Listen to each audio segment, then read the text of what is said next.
ओम भास्कराय नमः। हरे कृष्णा। प्रिय श्रोताओं, आज है पौष रविवार और आज आप सुनने वाले हैं रविवार व्रत की संपूर्ण कथा। पौष मास के रविवार का हमारे शास्त्रों में वैसा ही महत्व बताया गया है जैसा कि सावन महीने में पड़ने वाले प्रत्येक सोमवार का। आज के दिन श्रद्धापूर्वक सुनी गई कथा से भगवान सूर्य नारायण की कृपा से अपार यश, दीर्घायु और निरोगी जीवन का आशीर्वाद मिलता है। आइए हम सभी सुनते हैं सूर्य नारायण भगवान को समर्पित यह कथाएं। कथाओं को पूरा सुनकर कमेंट बॉक्स में ओम सूर्याय नमः जरूर लिखिएगा। प्राचीन कथा के अनुसार एक बार एक नगर में एक वृद्धा रहा करती थी।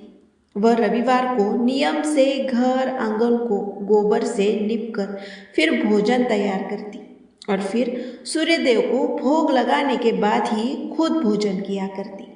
ऐसा व्रत करने से उसका घर धन धान्य से भरा रहता। हरि की कृपा से घर में किसी प्रकार का कोई भी दुख नहीं होता था। घर में सब कुछ आनंद मंगल था।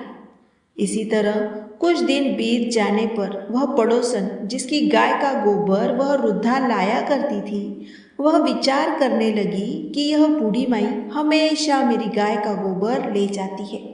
यह सोचकर एक दिन उसने अपनी गाय को घर के अंदर बांध दिया। फिर तो वह हर दिन ही अपनी गाय को घर के भीतर बांधना शुरू करने लगी। इधर गोबर ना मिलने पर बूढ़ी माई रविवार के दिन अपने घर को लिप नहीं पाई।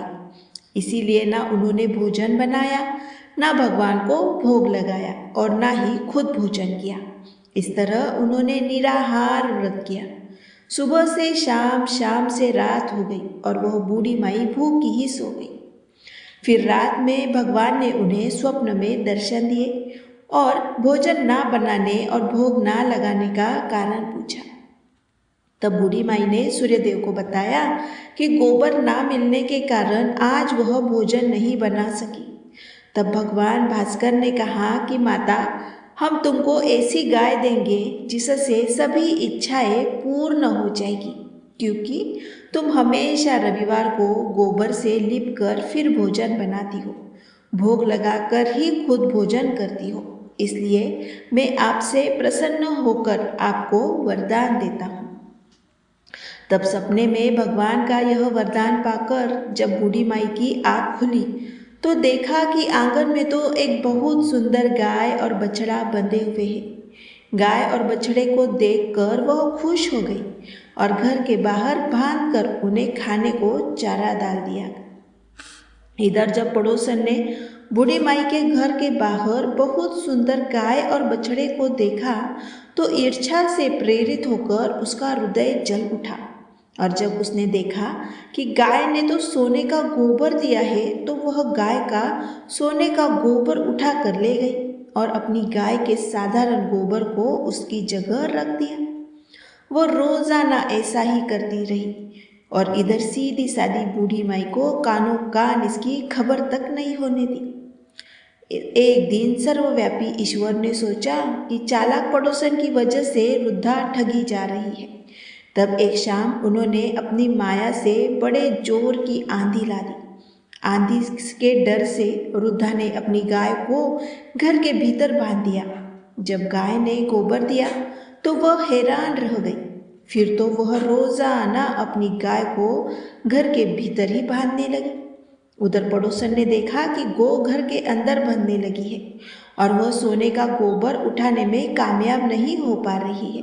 तो कुछ उपाय ना देखकर एक दिन पड़ोसन ने राजा के महल में जाकर सारी बात बता दी।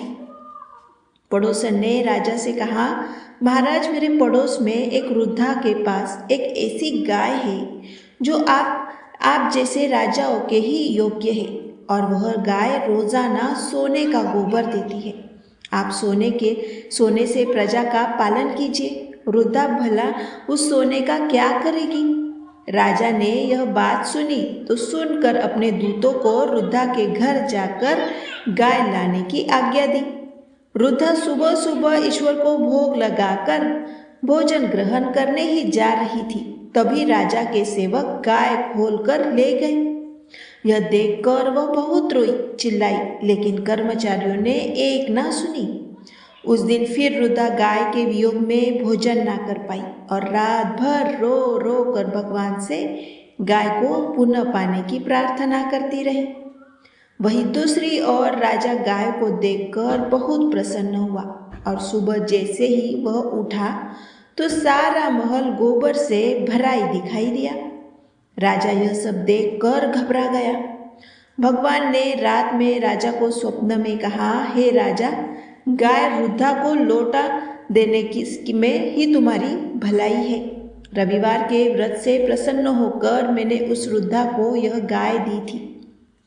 सुबह होते ही राजा ने रुद्धा को बुलाकर बहुत सारा धन देकर सम्मान सहित गाय और बछड़ा उसे वापस कर दिया। इसके साथ ही पड़ोसन को बुलाकर उचित दंड भी दे दिया। ऐसा करने से राजा के महल की गंदगी दूर हो गई और उस दिन राजा ने नगरवासियों को आदेश दिया कि अपनी समस्त कामनाओं की पूर्ति के लिए वे भी रविवार का व्रत रखा करें।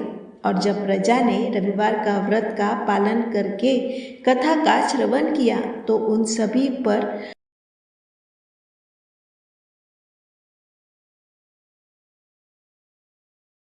प्रिय श्रोताओं, यदि यह कथा आपके हृदय को छू गई, यदि आपके मन में सूर्यदेव के प्रति श्रद्धा और बढ़ गई हो तो इस वीडियो को एक लाइक जरूर करें। यह लाइक आपका सूर्य भगवान को साक्षात प्रणाम होगा। और अगर आप रोज़ ऐसी ही हृदयस्पर्शी भक्ति कथाएं, व्रत कथाएं, पूजा विधियाँ और सूर्यदेव की महिमा सुनना चाहते हैं तो अभी चैनल को सब्सक्राइब कर लीजिए और पास वाली घंटी ज़रूर दबा दीजिए ताकि हर नई कथा का नोटिफिकेशन सबसे पहले आपको मिले। कमेंट बॉक्स में अवश्य लिखिए जय